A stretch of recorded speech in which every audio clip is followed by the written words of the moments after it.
Universe का धन्यवाद। सब गुरुओं की जय। डॉक्टर लाजपत राय मेहरा जी की जय। जय न्यूरोथेरेपी।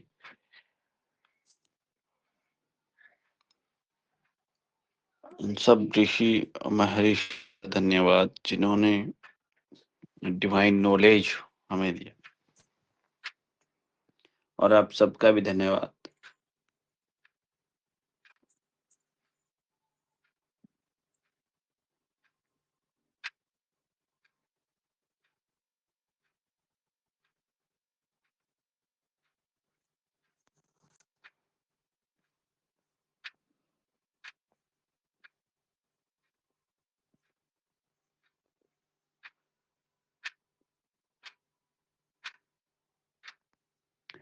तो हमने लास्ट क्या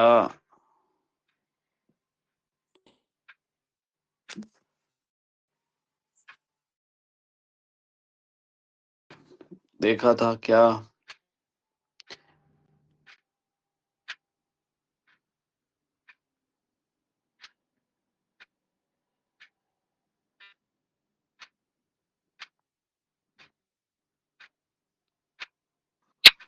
सर लास्ट हमने ये वात का जो दोष है, जलों का गति और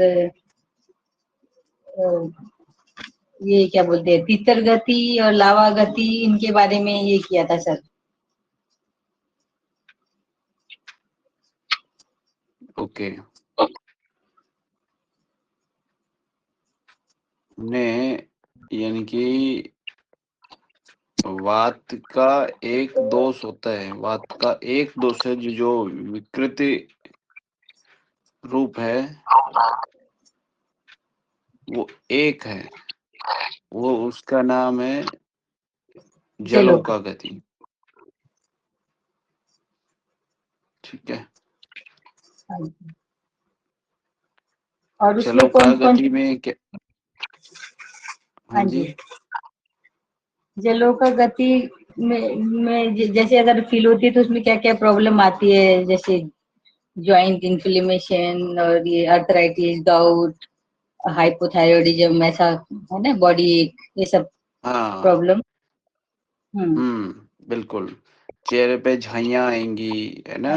हाँ जी, हाँ अ, और नेक साइड जो है ना, ऑयली स्वेट, जी, हाँ जो है ना स्वेटी जोन बन जाता है, और फेस पर रेडनेस आएगी। हाँ। हाँ? तो बॉडी और पेन होगा। अच्छा, ये सूजन भी आती है वैसे पेशेंटों को, इन्फ्लेमेशन होती है, स्वेलिंग भी आ जाती है। यदि सूजन आती कहीं पर भी आती है, जॉइंट्स में ही आती है मोस्टली। हम्म हम्म हाँ। अच्छा, इसमें है ना, मतलब 5 प्रकार की वायु होती है, तो उन पांचों वायु में से पांचों में भी आ सकती है और किसी एक में भी आ सकती है, समझ जाओ। Okay sir. है ना? वात 5 प्रकार की होती है, तो वात ही पढ़ लें, 5 प्रकार की बात। ओके चलो। सर। हाँ। 5 वात, जैसे हमने वात पढ़ा था ना, वात, पित्त और कफ, तो वात भी 5 प्रकार की होती है। पहली है प्राण वायु, दूसरी उदान वायु,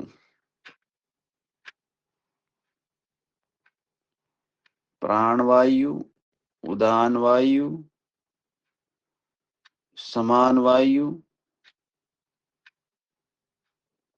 फिर व्यान वायु, और अंत है अपान वायु। अब प्राण वायु सबसे ऊपर, ठीक है, प्राण सबसे जरूरी,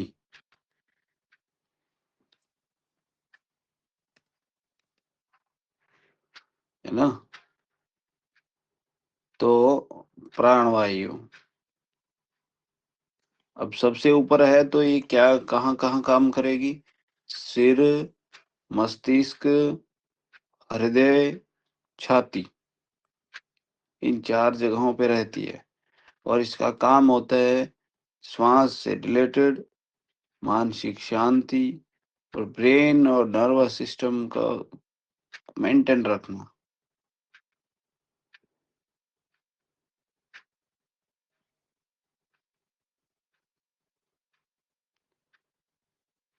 प्राण वायु का जो मतलब कार्य होता है, श्वास लेना, मानसिक शांति, ब्रेन नर्वस सिस्टम, और स्थान 4, सिर, मस्तिष्क, हृदय, छाती।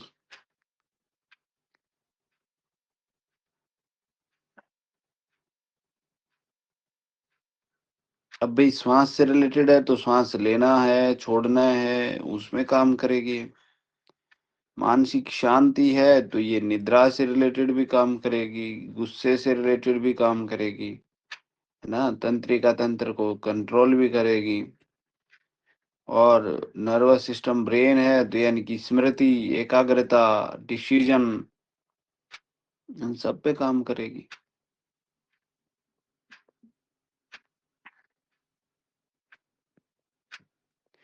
और यदि ये बिगड़ जाएगी तो क्या हो सकता है?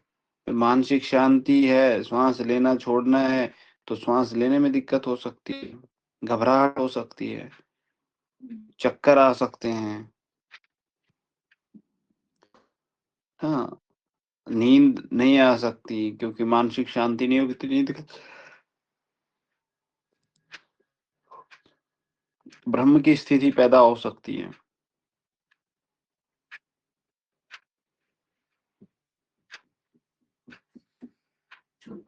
ठीक है। अच्छा, ऐसा हो जाता है तो क्या करना है आपको? ठीक, ऐसा यदि गड़बड़ होता है तो नाभि ठीक करनी है पहली चीज।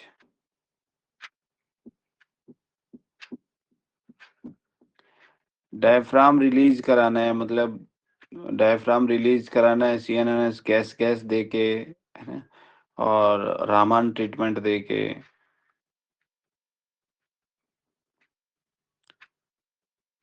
डायफ्राम को रिलीज कराना है, जिससे कि डायफ्राम रिलीज होगा तो सांस गहरी हो जाएगी। ऐसे व्यक्ति जिनकी सांस छोटी छोटी होती है उनका डायफ्राम पर प्रेशर होता है, डायफ्राम रिलीज नहीं होता।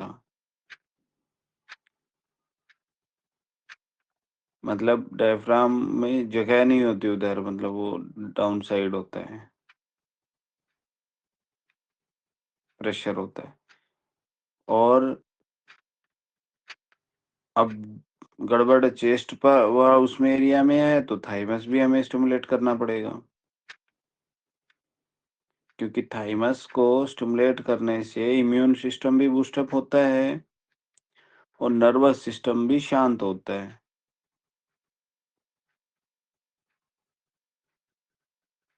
और वैगस नर्व भी एक्टिवेशन करना पड़ेगा। क्यों? क्योंकि vagus nerve over thinking, anxiety, palpitation, इनको ठीक करता है।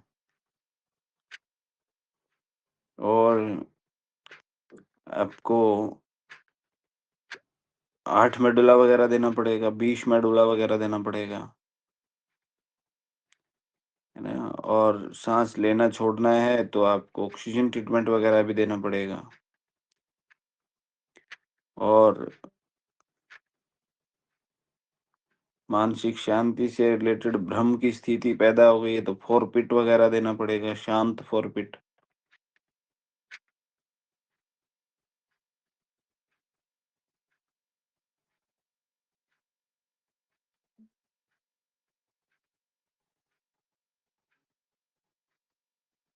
ठीक है। दूसरा था उदान वायु। उदान वायु का स्थान थोड़ा सा नीचे आ जाओ। जो हम सिर में थे, सिर से नीचे आता है गला, छाती। अब गले में और छाती में गड़बड़ हो गई तो क्या होगा? स्पीच से रिलेटेड प्रॉब्लम आ सकती है। Will power.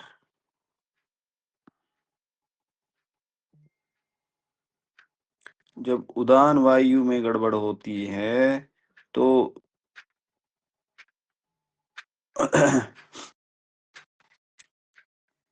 आवाज बैठना, कमजोरी, और उल्टी, डकार, ये समस्याएं आ जाती हैं।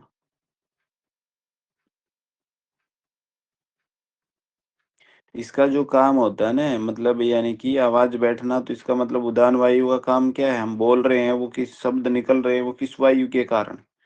उदान वायु के कारण।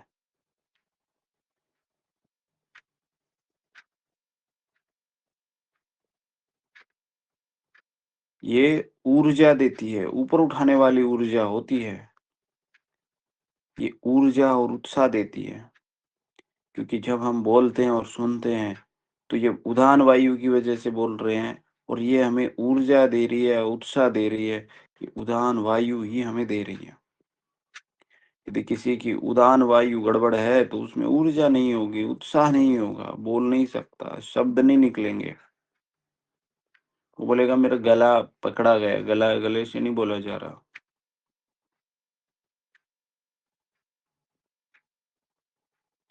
उल्टी, डकार, हिचकी, ये सब इसी में आती हैं।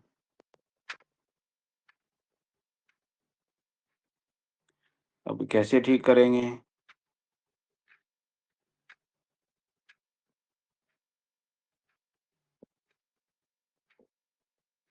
उदान वायु मतलब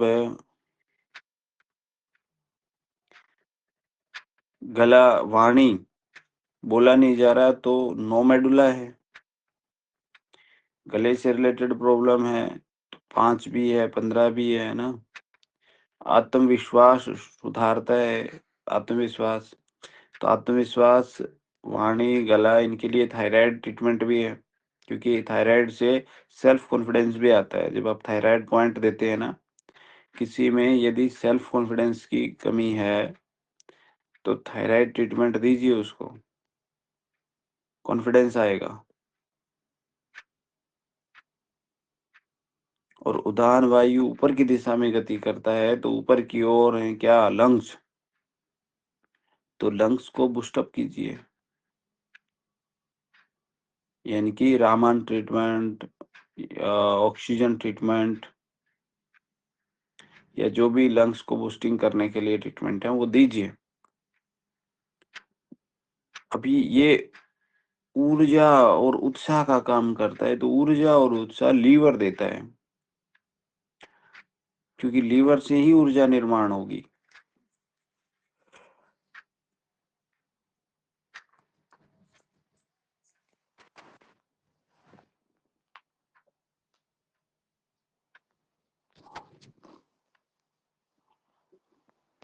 और इसमें मेडुला ट्रीटमेंट भी है, जो जो आप इसमें देख सकते हो, इनसे रिलेटेड कौन सा और क्या क्या काम करता है।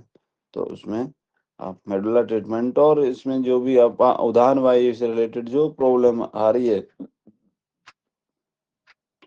उसमें आप देखिए।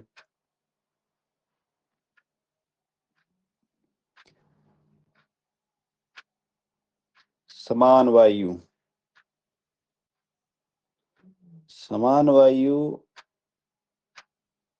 हमारा जो अग्नि स्थान है ना, अग्नि स्थान, अग्नाशय या नाभि क्षेत्र, उस जगह पर हमें समान वायु मिलती है।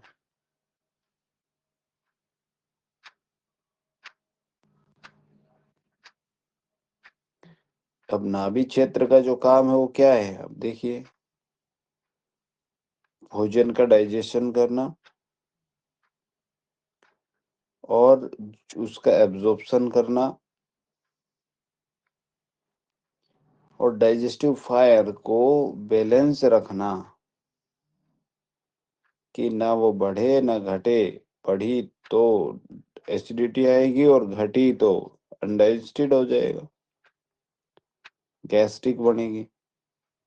अब आप खुद सोचिए कि यदि नाभि क्षेत्र में गड़बड़ है, यानी कि समान वायु गड़बड़ है, तो भोजन का पाचन सही नहीं होगा। और उधर आपका पेनक्रियाज भी है, तो शुगर भी आ जाएगी, अनडाइजेशन भी होगा, गैस भी होगी, और फायर का संतुलन बगड़ा बिगड़ा तो एसिडिटी हो सकती है। और कम होगी फायर तो भूख की कमी हो जाएगी, लीवर फैटी हो जाएगा, भारीपन आ जाएगा।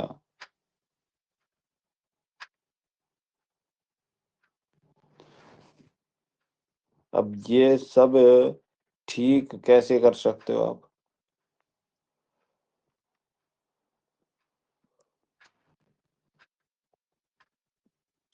पे आपको पाचन क्रिया को ठीक करना है।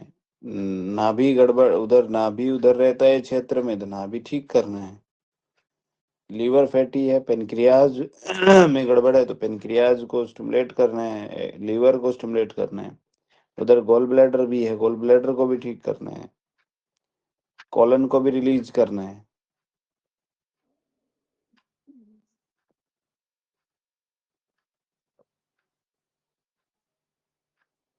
तो ये जो है आपकी समान वायु को ठीक करेंगे।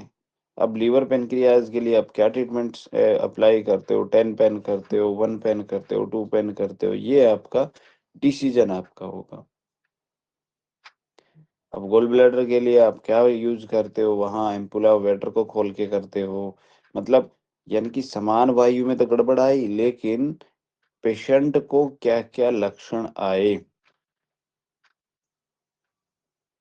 समझ रहे हो? मतलब गाड़ी खराब तो हुई, बोले कि इंजन में खराबी आ गई। किसी की गाड़ी खराब हो गई, वो बोले, पूछ रहे, बोले भाई क्या हो गया? इंजन में खराबी आ गई। हम्म, अब इंजन में तो कई सारे हिस्से होते हैं, उसके कई सारे पार्ट्स होते हैं, और हर एक पार्ट्स का एक अलग अलग मिस्त्री होता है। ठीक है जी। तो उसी प्रकार से अब कहाँ कहाँ इंजन तो पूरा एक है, तो यानी कि समान वायु तो एक है, लेकिन समान वायु में भी कई सारे पार्ट्स हैं। यदि पेनक्रियाज में फॉल्ट आ गया तो शुगर हो जाएगी, फायर अनबैलेंस हो गई तो भूख या एसिडिटी की दिक्कत आएगी, पेट भारी हो जाएगा, खाना खाते ही व्यक्ति मतलब वो फ्रेश होने के लिए भागेगा, और ये कई सारी समस्याएं, आईबीएस वगैरह, आईबीडी वगैरह, ये हो जाएंगी।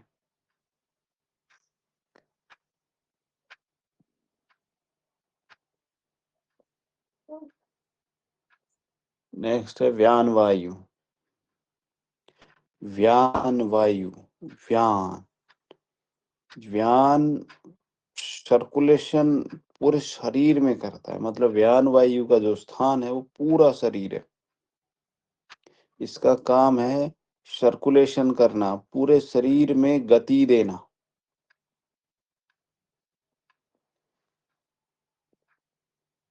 अब सर्कुलेशन देगा तो यानी कि ब्लड सर्कुलेशन, है ना, गति दे रहा है, तो पूरे शरीर में गति दे रहा है, तो हाथ पैर का कोऑर्डिनेशन भी करेगा ये,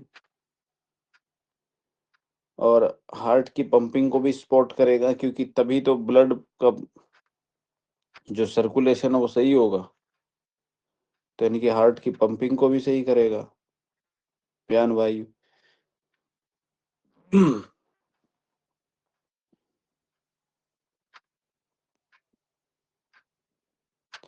तो किसी का बिगड़ गया तो क्या आएगा? ब्लड सर्कुलेशन से रिलेटेड प्रॉब्लम आएगी, कोऑर्डिनेशन गड़बड़ हो जाएगा, वो चल नहीं पाएगा, गिरेगा। जो वेरिको जो वो आता है ना, कंपन, वो होगा, है ना। हार्ट की पंपिंग में यानी कि बीपी से रिलेटेड प्रॉब्लम आ सकती है फिर, है ना। तो ऐसे सर्कुलेशन दिक्कत आएगी तो हाथ पैर कोल्ड हो जाते हैं, वो भी आ सकती हैं। तो अब आपको ये मतलब यानी कि प्रॉब्लम, जो ये स्थान और ये जो काम है, वो मैं आपको बता रहा हूँ। अब उससे रिलेटेड प्रॉब्लम क्या-क्या हो सकती हैं, वो आपको ढूँढना है, देखना है कि और क्या-क्या हो सकता है। हार्ट की पंपिंग को सपोर्ट कर रहा है, तो हार्ट के 4 चैम्बर हैं, उनमें से कौन से में गड़बड़ आएगी? ये भी देखना। अब ट्रीटमेंट की बात यदि हम करते हैं, तो देखो हार्ट की पंपिंग में गड़बड़ आ रही है, तो यानी कि अपर लिम्ब्स खोलने हैं हमें,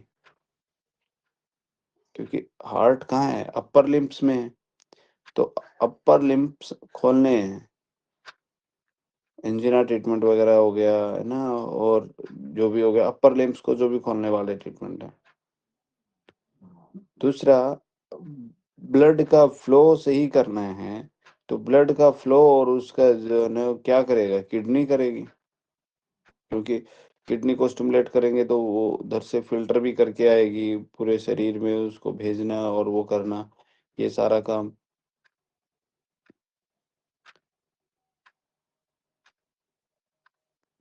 फिर आपको जो सर्कुलेशन बढ़ाएँ, ऐसे वाले ट्रीटमेंट देने पड़ेंगे, क्योंकि हाँ, पूरे शरीर में सर्कुलेशन बढ़ाना है, तो हेपरिन वगैरह हो गया, या किसी का बीपी लो है तो वैसोप्रेशन वाला ट्रीटमेंट हो गया। ब्लड निकलने के कारण यदि किसी का ब्लड का फ्लो गड़बड़ हो गया है तो अलग हो गया। तो यानी कि आपको वो सर्कुलेशन बढ़ाने वाले ट्रीटमेंट देखने हैं कि कौन से ट्रीटमेंट हैं जो ब्लड का सर्कुलेशन बढ़ा सकते हैं। कोऑर्डिनेशन के लिए आपको देखना है कि ब्रेन में तो प्रॉब्लम नहीं आ रही है, कोऑर्डिनेशन क्यों नहीं हो रहा हाथ पैर का? बेसल गैंग्लिया की वजह से नहीं हो रहा, व्हाइट मैटर, ग्रे मैटर की वजह से नहीं हो रहा, तो आपको वो चीज़ फिर देखनी है। और पैरों में ब्लड का फ्लो बढ़े, ऐसे वाले ट्रीटमेंट देने हैं आपको। मतलब उसमें बिसाइड द घिसाई हो सकता है, लेग्स घिसाई हो सकता है, वसंती हो सकता है, न्यूजीन्स हो सकता है, डब्ल्यूडी हो सकता है, जो भी हो सकता है वो आपको देखना पड़ेगा। तो पैरों में ब्लड का फ्लो बढ़ाना है।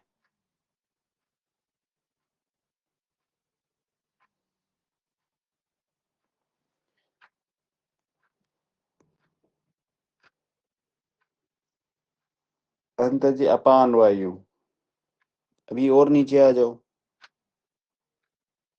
और नीचे आ जाते हैं तो जी कहाँ? नाभि से नीचे का क्षेत्र अपान वायु का है, और इसका काम है एक्सक्रिएशन, रिप्रोडक्शन, डिटॉक्स का।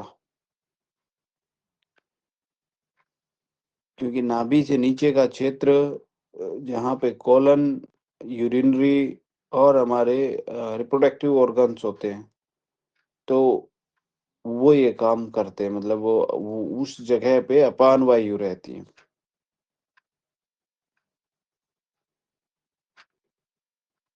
ये मैंने आज ही करा दी। इसको पहचानेंगे कैसे, मतलब कौन सी वायु में गड़बड़ है? तो हमारी प्रत्येक फिंगर में 5 पार्ट हो जाएंगे, लेकिन पहले हम 3 पार्ट पर ही सीखेंगे। ठीक है, 5 का बाद में अभ्यास करेंगे, बाद में जानेंगे।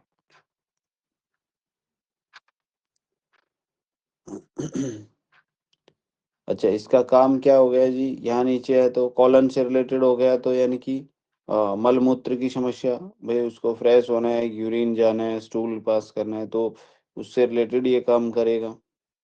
अब रिप्रोडक्शन से, रिप्रोडक्टिव ऑर्गन से रिलेटेड है, तो यानी कि प्रजनन है। और फीमेल है तो मासिक धर्म हो गया, प्रसव हो गया। और डिटॉक्स का काम करेगा, तो आपके शरीर के टॉक्सिन्स को बाहर निकालना हो गया। ये जो है उससे उसमें काम करेगा। अब यदि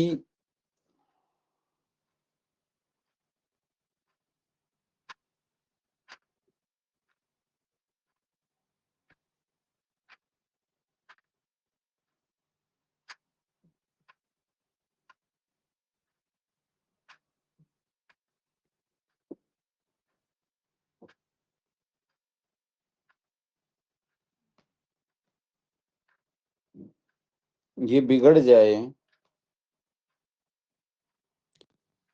तो क्या होगा?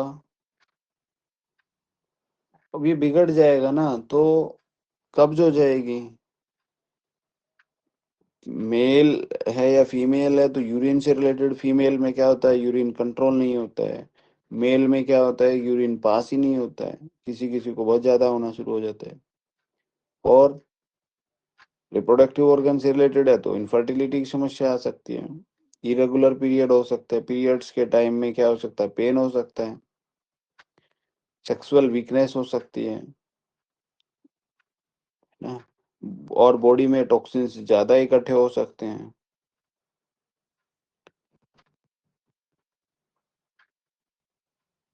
तो ये उसमें जो है समस्या आ सकती हैं।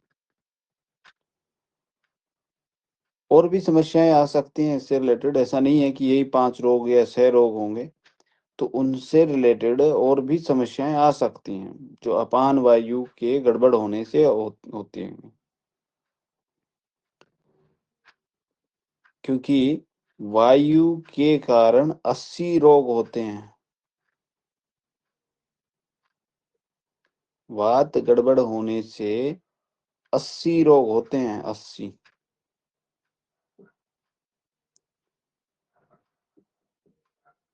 तो हमने तो अभी मेरे हिसाब से 25-30 की डिस्कस करी है। एक में भी 5 का किया तो 5 5 25, और एक में 6 का किया तो 30 हो गए। जबकि और बहुत सारे बचते हैं फिर, जो अकेला वायु गड़बड़ होने से होते हैं।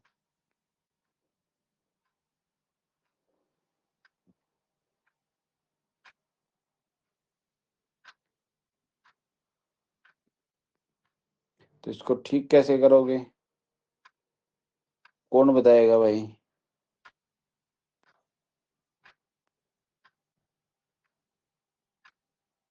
सर जैसे अपान वायु में प्रॉब्लम है तो हमारे जितने भी लोअर एब्डोमेन पेल्विक एरिया को स्टिमुलेट करेंगे।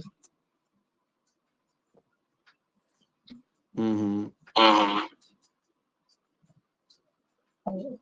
ये क्या बोलते हैं, लोअर बॉडी में जितने भी नाभि के नीचे जो है वो ऑर्गन को स्टिमुलेट करके ऑक्सीजन हार्मोनल सब ट्रीटमेंट। हाँ हाँ।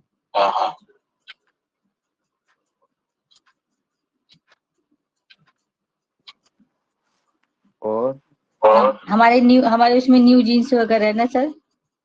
हाँ, फ्यूजन्स हो गया, जो जो पेल्विक अलाइनमेंट हो पेल्विक गया। अलाइनमेंट हो गया, इवन थायराइड वाला ट्रीटमेंट कर सकते हैं ना सर इसमें। हाँ। हाँ। और वो अगर सिस्ट वगैरह है तो हम लोग वो टूपाइन वगैरह देते हैं, सोमेटोस्टेटिन। और किडनी क्लियर सब डिटॉक्स करने। कॉन्स्टिपेशन है तो अपना कॉन्स्टिपेशन के लिए जो ट्रीटमेंट देते हैं। बिल्कुल। बिल्कुल। और राइट लेफ्ट ओवरी और अपना यूट्रस उसको एक्टिवेट करना है, जो भी ट्रीटमेंट देते हैं। लंबर एरिया जो है ना, सैक्रल एरिया, उसको स्टिमुलेट करेंगे। हाँ। हाँ।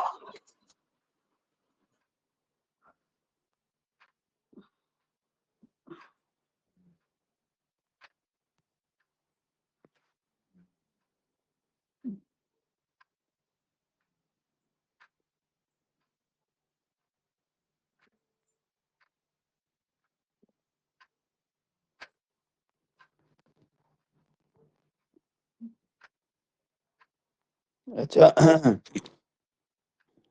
आप में से वात के 80 रोग कौन बता सकता है?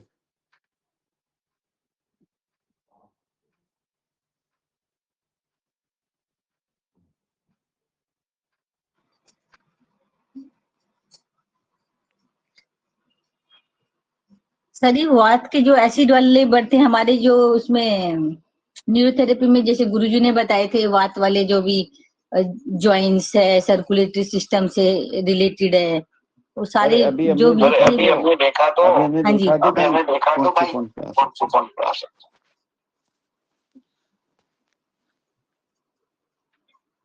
ये सब जो जो भी एसिडिट अपना इससे रिलेटेड है वो सब वात वाले है ना सर। खाली अल्कलाइन वाले तो ये 80% है, कफ वाले का मैं बोल 80% ज्यादातर रोग वात वाले ही होते हैं ना सर। डिजेनरेशन है ये सब वात वाले ही है।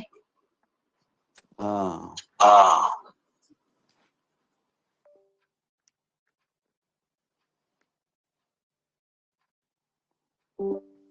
80 रोग हैं वात के। जैसे देखो हमने बोन में बताया था, बोन में जो भी रिलेटेड है हर, जैसे कोई जकड़न हो रही है या फिर कुछ ये हाथ कांपता है ना। कोई भी जैसे हड्डियों से रिलेटेड, सर्कुलेशन से लो मैं रिलेटेड बता देता सारी। हूँ, मैं बता देता हूँ। नाखूनों का टूटना, आयुर्वेद कहता है नख भेद। वात से रिलेटेड 80 प्रकार के जो रोग हैं उसमें कहता है नख भेदश्च विपादिका च पाद शूलंच पाद भ्रंशंच पाद सुप्तता च वात खुडता च गुल्फ ग्रहश्च पिपीडिका कोद वेष्टनम च गृध्रशंसी च जानु भेदश्च जानु विश्लेष्च। मतलब इस प्रकार से बहुत बड़ा श्लोक है जिसमें 80 रोगों के बारे में बताया गया है। तो यदि हम बात करें उसमें हिंदी में, तो ये नाखूनों का टूटना, विपादिका, विपादिका का मतलब होता है हाथ पैर का फटना। मतलब कि जैसे किसी की एड़ी फट जाती है, हाथ फटते हैं, होठ फटते हैं, होती है ना, क्रैक हो जाती है स्किन। अभी सर्दियों में आप देखोगे किसी के होठ फटेंगे। आवाज आ रही है मेरी? Yes sir.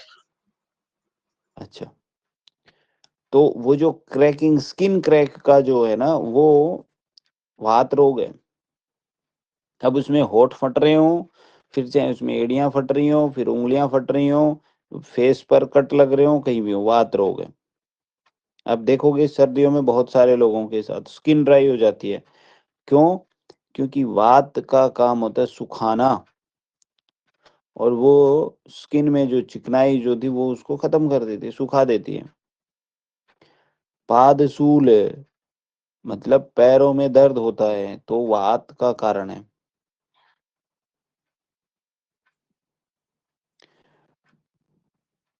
और पाद भ्रंश यानी कि पैरों पर कंट्रोल नहीं हो पाता है। अभी हमने बात करी थी ना कोऑर्डिनेशन की, हाथ पैर का कोऑर्डिनेशन, तो वो यही है। पैरों का सुन्नपन होना, पैरों में सुन्नपन आना, तो ये कौन सी वायु का रोग होगा भाई? अपान वायु। और इसके साथ समान वायु हो सकती है, क्योंकि उधर B12 की डेफिशिएंसी से भी सुन्नपन हो सकता है। तो B12 की डेफिशिएंसी यदि आती है तो एब्जॉर्प्शन पे काम आता है, और सर्कुलेशन नीचे का समान वायु। ठीक है। और जैसे घुटने के जो नीचे वाली दो हड्डियां होती है ना, उसमें टखने के, या फिर पैर या जांग के जो ज्वाइंट हैं उनमें दर्द होना, पिंडलियों वाली जो हड्डियां हैं उसमें दर्द होना, तो या व्यक्ति लंगड़ा के चल रहा है, एड़ी में दर्द है, तो ये जो हैं वो वात के रोग हैं। फिर कह रहा है गुल्फ ग्रह। गुल्फ ग्रह का मतलब क्या होता है? गुल्फ ग्रह मतलब कि गुल्फ प्रदेश। अब गुल्फ प्रदेश किसे कहते हैं? गुल्फ प्रदेश कहते हैं जो हमारी एड़ी के आसपास में जो 7 हड्डियां हैं, हमारी एड़ी जो है उसके आसपास में 7 हड्डियां हैं, और उन 7 हड्डियों के देश को या उस एरिया को गुल्फ प्रदेश कहते हैं। पैर की पिंडलियों में ऐंठन, जैसा कि मेरे पैर की पिंडलियां टाइट हैं, तो यानी कि उसको क्या है, वात रोग है।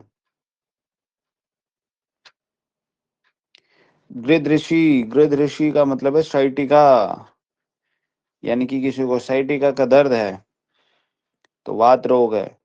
किसी की कमर से कुल्ले तक की या वो क्या बोलते हैं, कुल्ले से लेकर के पैर की पूरी उसमें दर्द है, चुभन है, किसी खिंचाव है, सुई जैसी चुभ रही है, तो वो साइटिका का है, तो वो वात की वजह से है।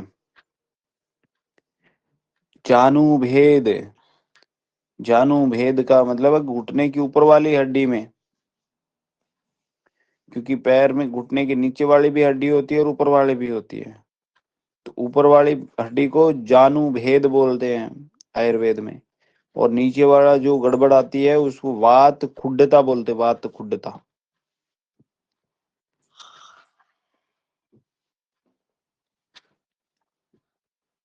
पैरों की जो मसल्स हैं वो लूज हो जाए,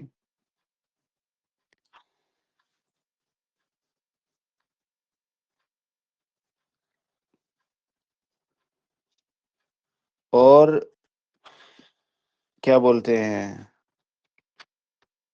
इसकी हड्डी का जकड़ जाना, घुटने की हड्डी का जकड़ जाना। और एक चीज आप देखोगे कि किसी किसी को दर्दनाशक तेल यदि वो मालिश करते हैं तो उनको दर्द बढ़ता है।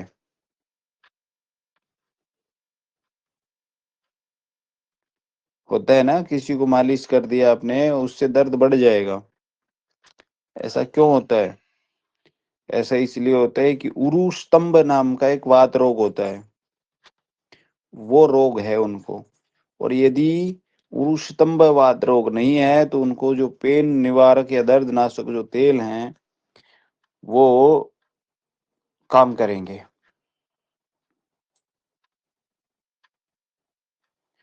और जो पेट में उरु प्रदेश में अवसाद, यानी कि स्थिरता का अनुभव, भारीपन महसूस होता है, तो भी वात रोग है।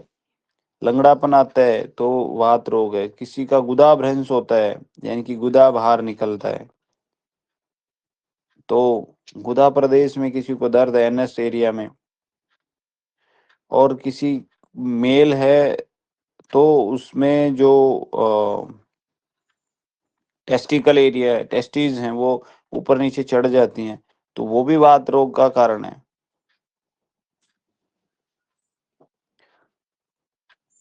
मेल है और जेनेटिकल ऑर्गन्स में जकड़न या इस प्रकार कहा जाता है, तो वो भी वात रोग है।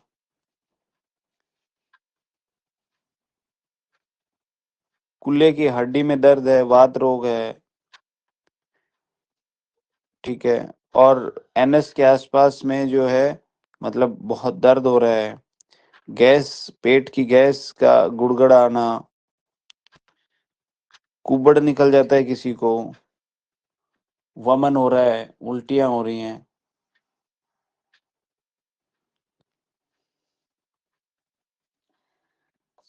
उठने बैठने में,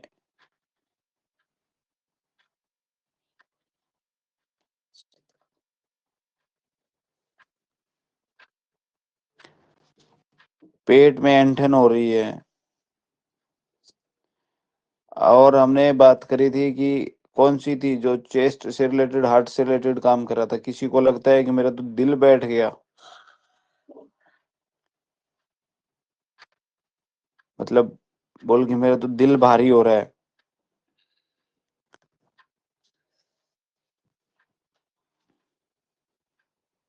और किसी का मतलब पल्पिटेशन बढ़ना एकदम से, एकदम से कम होना, तो। और किसी को आप देखोगे कि जब आप थाइमस देते हो तो उसको दर्द होता है। चेस्ट एरिया में टच करते हैं, घिसते हैं तो दर्द होता है, तो यानी कि वो वात का रोग है। गला बैठना, होठों में दर्द, आंखों में, दांत में, तो वात के दर्द है। गर्दन का जकड़ जाना, सर्वाइकल, हाथ ऊपर नहीं उठा पा रहे, ठीक है, दांतों का हिलना है, कोई गूंगा है, कोई व्यक्ति गूंगा है, दांत में दर्द है, दांत का हिल रहा है, गूंगा है, मुक्ताओ, आवाज बंद होना है, मुंह का कड़वा होना है, मुंह का सूखना है, कोई किसी का अरसजता, मतलब कि रस का ज्ञान ना होना, मतलब टेस्ट ना आना, स्मेल नहीं आ रही है। एक मेडुला, यानी कि एक मेडुला किस पे काम करेगा? वात पर काम करेगा।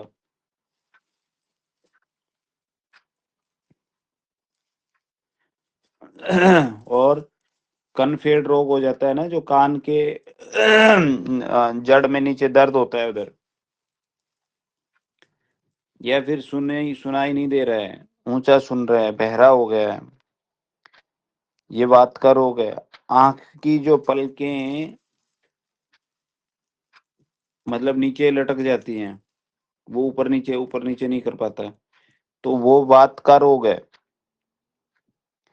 जो आंखों में सूजन आ जाती है, सिकुड़, मतलब वो उसको खोलने में परेशानी होती है, या आंखों से धुंधला दिखता है, आंखों में दर्द है, आंखें टेढ़ी हो गई हैं, भौहें टेढ़ी हो गई हैं, कनपट्टी में दर्द है, आंख के ऊपर वाले हिस्से में दर्द है, ये वात के रोग हैं। सिर दर्द वात का रोग है। बालों की जड़ों का विकृत होना, मुंह का लकवा, ये फेशियल पैरालिसिस जिसको बोलते हैं, ठीक है, या और अलग बॉडी पे आना, वो जन्मजात मस्तिष्क का रोग, ये जो आप देखेंगे जिनको बाय बर्थ ब्रेन से रिलेटेड प्रॉब्लम आती हैं, वो वात के रोग हैं। वो ऐसे जो केस होते हैं, ऐसे पेरेंट्स में वात से रिलेटेड प्रॉब्लम मिलती हैं, तो उनमें बाय बर्थ वात रोग आता है।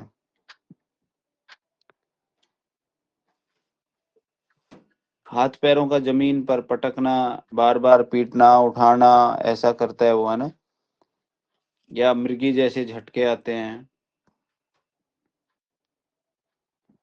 पूरे शरीर की जो मांसपेशियां हैं वो अकड़ जाती हैं, तो वो वात का रोग है। किसी को गुस्सा ज्यादा आता है, तमह तम दोषा, मतलब झंझलाहट होना, गुस्सा आना, भ्रम, चक्कर आना, भ्रम की स्थिति, कंपकपी होना, उबासी आना, हिचकी होना, दुखी रहना, बिना बात के ही जो बोलता ही रहता है, रुकता ही नहीं, तो वो भी वात रोग है। शरीर में रुक्षता आना, यानी कि रूखापन होना, कितना भी ऑयल लगा लो, बोले कि मैं तो यार कितना भी लुब्रिकेशन लगा लूं, ऑयल लगा लूं, फिर भी शरीर, हाथ पैर मुंह जो है ना मेरे सूखे सूखे रहते हैं।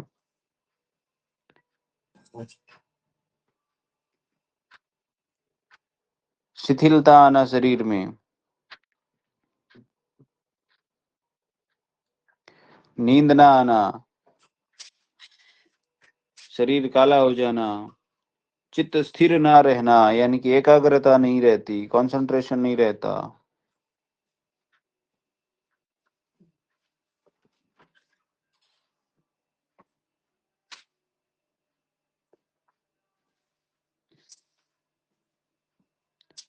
तो ये 80 वात के रोग हुए।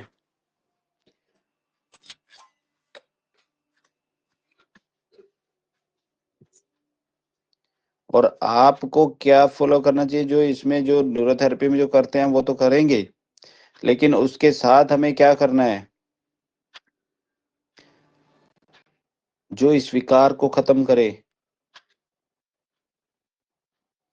उसको खाने में इस प्रकार से देना चाहिए कि पहले मीठा, फिर खट्टा, फिर नमकीन,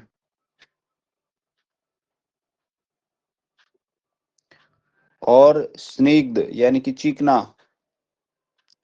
और ऐसा भोजन करे जिसका वीर्य उष्ण युक्त हो। इस प्रकार का भोजन या दवाइयां या कुछ भी वो यूज करता है तो ऐसा होना चाहिए।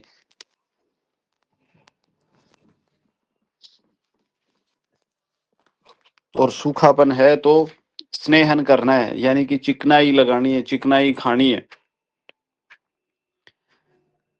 भांफ लेनी है, मतलब गर्म पानी में बैठे वो ऐसा करे, है ना, और नाक में तेल वगैरह कुछ भी डलवाना है ताकि वो चिकनाई अंदर जाए। और उसको वात काल पर उपचार करें। जब वात होता है ना, वात का समय होता है, उस समय पर ऐसे व्यक्ति को ट्रीटमेंट दीजिए।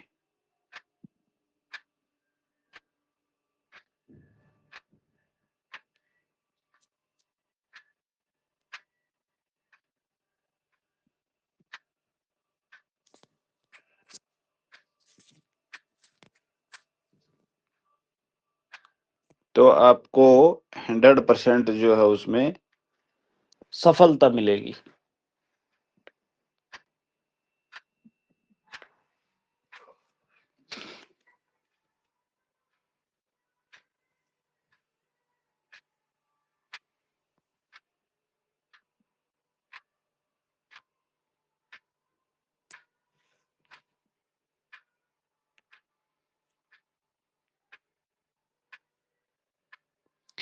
तो किस किस को समझ आया या नहीं आया?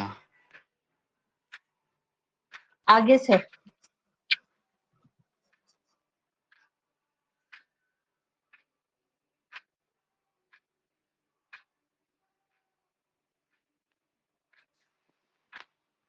ओके, कोई डाउट, किसी का कोई क्वेश्चन आज से रिलेटेड?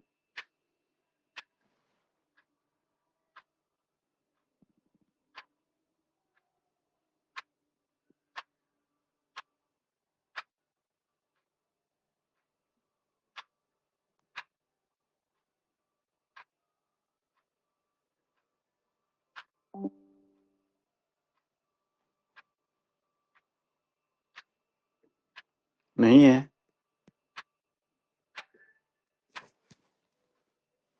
जग्गा देव जी, आपका माइक अनम्यूट नहीं होता है क्या?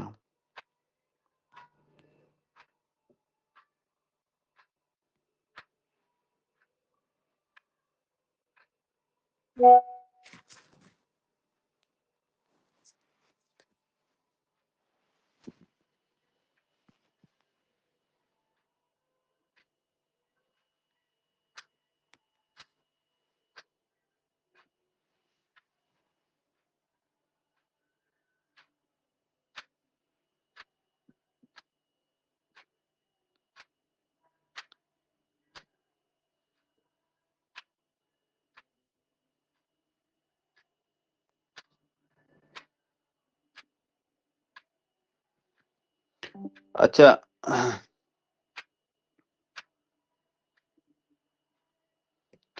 क्या सर बोलते ये हैं जो इसको? क्या बोलते हैं इसको? हाँ बताओ। हाँ बताओ। सर ये जो वात हो गया तो हमारे न्यूरोथेरेपी में एसिड वाला जो बढ़ा है ना, ब्लड एसिड बढ़ता है जो, ये वाला वही हो गया ना अरे सर? अरे यही तो हाँ, जो आप बोल रहे हो। अच्छा, दूसरी बात, यही तो रिसर्च का विषय है अभी।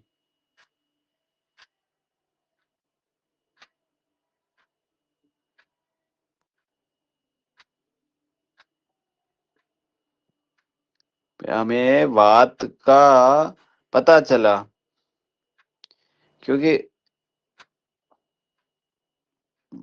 भाई जितने भी न्यूरोथेरेपिस्ट हैं सभी ने आयुर्वेद में थोड़ी ना देखा है। Yes sir, yes sir. अब आयुर्वेद में पढ़ा है तो ज्यादा कोरिलेट करके ट्रीटमेंट कर सकते हैं ना सर, बेस उसका प्रॉब्लम हाँ, क्या मीन। अभी मतलब यानी कि आपको ये पता चलेगा। अच्छा, आयुर्वेद पढ़ने का और क्या फायदा है? आयुर्वेद पढ़ने का ये फायदा है कि आयुर्वेद आपको लाइफ़स्टाइल बताता है, खाना बताता है कि क्या खाना है, ठीक है? आपको जीना सिखाता है और ये आयुर्वेद से अलग कहीं नहीं मिलता। आप एलोपैथ में जाएँगे ना, आपके हाथ कंपन कर रहे हैं, तो आप यही बोलेंगे ये दवाइयाँ लेते रहो और कुछ भी खाते रहो।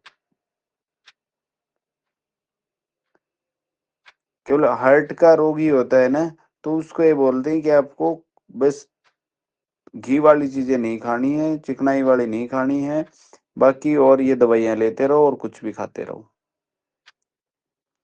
लेकिन आयुर्वेद ऐसा नहीं बोलता है।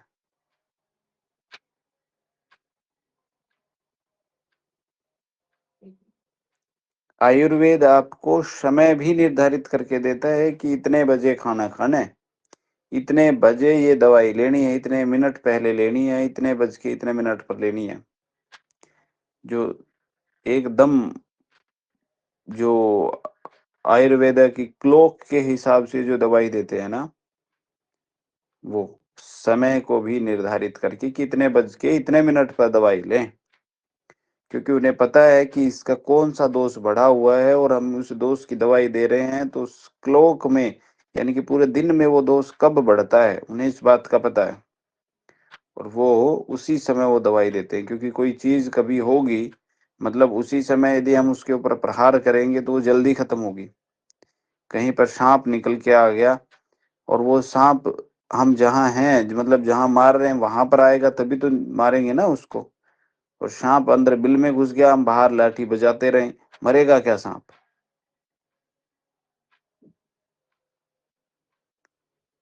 नहीं मरेगा।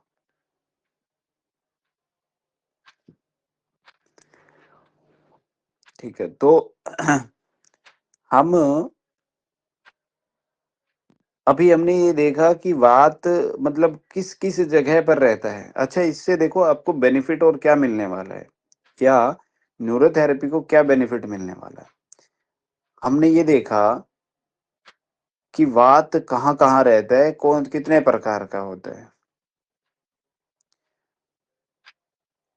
और वैसे ये टॉपिक था नहीं कि 80 रोग आपको मैं बताऊँ, लेकिन आपको 80 रोग की मैंने पूरी एक लिस्ट आपको बताई कि ये 80 रोग ये हैं। अब उनमें से कोई भी रोग आता है, तो आप ये रिलेट कर सकते हो कि ये कौन-सी वात का रोग है। अपान वायु गड़बड़ है तब है, समान वायु गड़बड़ है तब है, व्यान वायु गड़बड़ है तब है।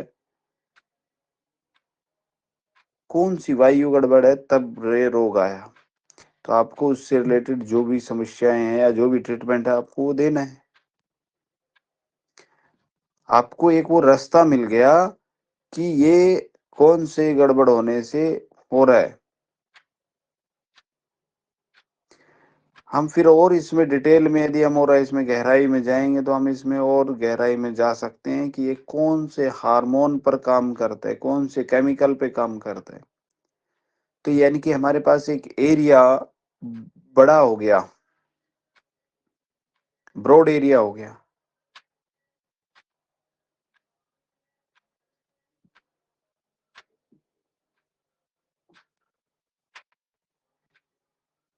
दूसरा, एरिया बड़ा हो गया, रोगों की संख्या का ज़्यादा पता चला और हमने ये पता चला यार ये तो वात से है। तो वात को कैसे ठीक कर सकते हो वो आपको पता है।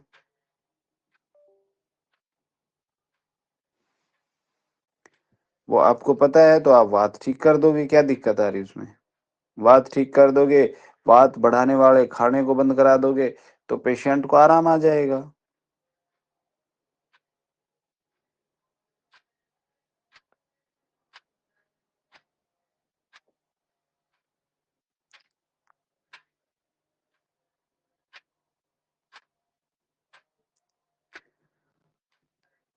मतलब आप तुरंत उसको पकड़ सकते हो कि यार इसको ये वाला रोग है। अब वात में आपको मतलब जैसे हम सीएनएनएस गैस देते हैं, वात कम करता है, गैस आई देते हैं, वात कम करता है। नेवल को सेट करते हैं, वात कम करेगा। लंबर घिसाई करेंगे, वात कम करेगा। काफ मसल्स घिसाई करते हैं, वात कम करेगा। टो फिंगर देते हैं, तो मतलब कि आपको एक आइडिया मिल जाता है कि हमें क्या करना है।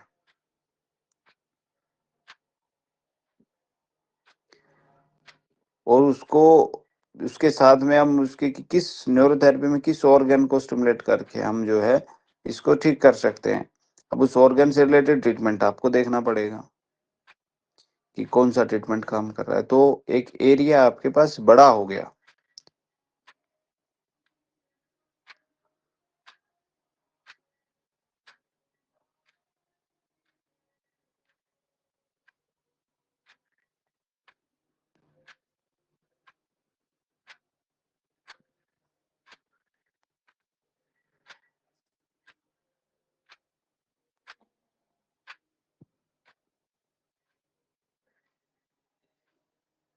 ठीक है जी।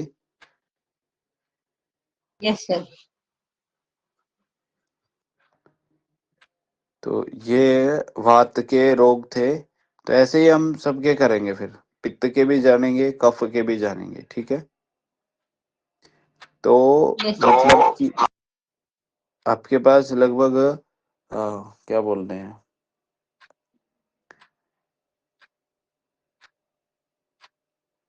50 रोग या 60 रोग पित्त के हैं और 40 रोग शायद कफ के हैं। तो अब 200 के अब आसपास 200 रोगों के की आसपास सूची रोगों आपके की पास सूची होगी। आपके पास होगी। आयुर्वेद में वो पढ़ा, ये पढ़ा था तो 40 पित्त के और 20 कफ के, कुछ ऐसा कुछ था शायद, जब अच्छा, योगा हाँ पढ़ा ऐसा था। होगा। हाँ ऐसा होगा। 40 पित्त के, हाँ 40 सही पित्त कह रहे हो, के, हाँ 40 सही कह रहे पित्त हो, के और 40। 20 ये। तो मतलब कि 140 रोगों की सूची आपके पास होगी।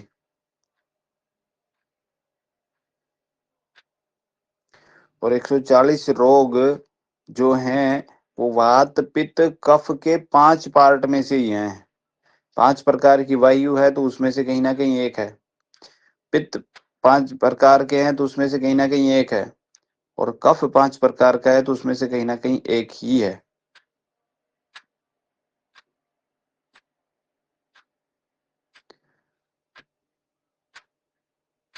और पित्त की जो गतियां हैं उनमें से कहीं ना कहीं है। कफ की गति है उसमें से कहीं ना कहीं है। वात की गति है उसमें से कहीं ना कहीं है।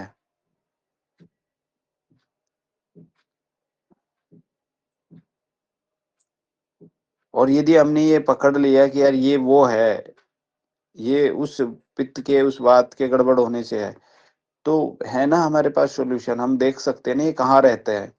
तो उस एरिया में कौन से ऑर्गन आते हैं, हमें उनको स्टिमुलेट करना है।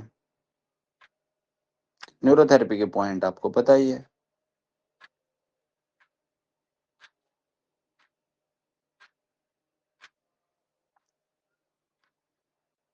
सर कि ये नहीं तो मजेदार। है कि नहीं मजेदार।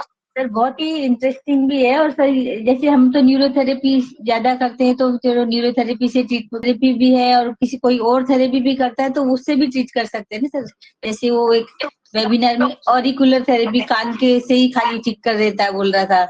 और जैसे कोई मैग्नेट यूज कर लेता है ना, डिफरेंट डिफरेंट वे से आपके पास कर सकता जितना है, भी है। कर सकता है। हाँ जी। कर सकता। कर सकता मैग्ने जो है। ओरिकुलर में जो करता ऑरिकुलर है में वो क्या करता करता है, है वो ओरिकुलर क्या में भी करता तो है, ऑर्गन ऑरिकुलर को ही में स्टिमुलेट करता है ना। बेसिकली सर्कुलेशन मेन है। हाँ, जो ओरिकुलर में जो पॉइंट्स लगाए जाते हैं उसमें वो अलग अलग ऑर्गन के पॉइंट्स हैं कि ये स्पाइन का है, ये ईयर का है, ये आंख का है। वो अलग अलग जगह हैं उसमें। कान के पूरे पार्ट बट जाते हैं, पूरा कान डिवाइड हो जाता है। तो उसमें जैसे उसी पॉइंट्स पर और उसके साथ कौन सा हमें काम करना है, कौन से पॉइंट्स का कॉम्बिनेशन बनाना है, वो लगाना है। जिस प्रकार से हम न्यूरोथेरेपी में अलग अलग ऑर्गन के पॉइंट्स हम करते हैं, इसी प्रकार से ओरिकुलर के अलग अलग पॉइंट्स का जो उसका एक वो है, मतलब क्या कहें कि फॉर प्रकार से वो हाँ जी। है अच्छा, ना ये कि जैसे इस बीमारी में ये पॉइंट्स आपको लगाने हैं। योगा थेरेपी में किया था तो हम उनको क्या क्या करवा सकते हैं, उनको क्या क्या करने को बोल सकते हैं, एक्सरसाइज क्या कर सकते हैं वो जिससे प्रॉब्लम है। तो बहुत सारी जो जिसके पास जो विद्या मालूम है उसको और ऐड करके और अच्छा से बेटर रिजल्ट दे सकते हैं ना सर। हाँ, मेन अभी प्रॉब्लम पता होता है तो। यदि हमें मेन प्रॉब्लम पता होगी तो आप मतलब बेटर रिजल्ट दे सकते हैं उसमें, कि भाई इसके लिए हम ये भी कर सकते हैं, इसके लिए हम ये कर सकते हैं, यस सर, यस सर। है ना। आप अपनी नॉलेज को ब्रॉड करना है। और मैं अकेला पर्टिकुलर न्यूरोथेरेपी का नाम क्यों ले रहा हूँ? क्योंकि न्यूरोथेरेपी का इसलिए ले रहा हूँ कि हम न्यूरोथेरेपी करते हैं, तो हमें मतलब वो उसके लिए, या फिर आप या मतलब फिर आप कुछ मतलब कुछ खाने पीने से ठीक कर खाने पीने सकते से हो। ठीक कर सकते। बहुत सारे लोग हैं जो केवल खिला पिला के ही ठीक करते हैं, डाइट को चेंज करके करते हैं और बहुत रिजल्ट मिलता है ना। बहुत सारे हैं जो योगा एक्सरसाइज वगैरह से ही सही करते हैं, तो उनको एक पर्टिकुलर ये पता है कि इस एरिया में इस वजह से प्रॉब्लम आई है, और इस एक्सरसाइज से इस चीज से ये सही हो जाएगा, तो उसको रिजल्ट मिलेगा। अब हमें तो यही नहीं पता होता कि ये गड़बड़ कौन सी वजह से आई।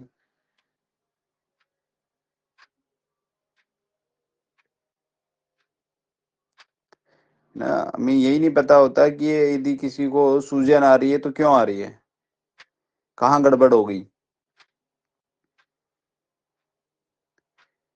तो यदि हमें इससे आपको डायग्नोज में हेल्प मिलेगी, ठीक है, और ट्रीटमेंट में भी आपको सोचने का एक मतलब आपके पास एरिया मिलेगा कि हाँ भाई यार इससे ये हो रहा है तो ये भी हो सकता है और ये भी हो सकता है, तो आप डिसीजन ले सकते हो।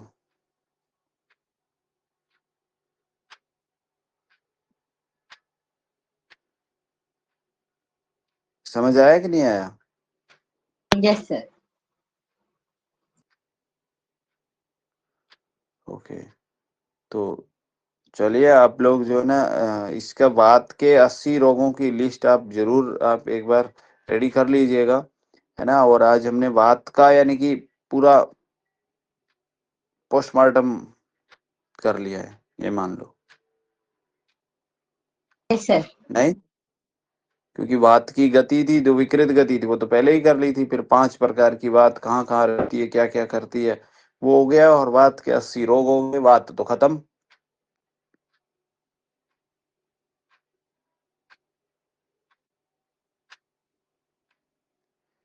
बचता है पित्त और कफ, तो पित्त और कफ भी कर लेंगे। फिर ऑर्गन्स लेवल बचता है, वो हो जाएगा, बस खत्म। ऑर्गन्स लेवल में 7 लेवल हैं, वो सातों लेवल हो जाएंगे। आप जो है ना जैसे जैसे आगे बढ़ते जाएंगे वैसे वैसे बहुत अच्छा इसमें होता जाएगा। ठीक है जी, तो किसी का कोई डाउट क्वेश्चन?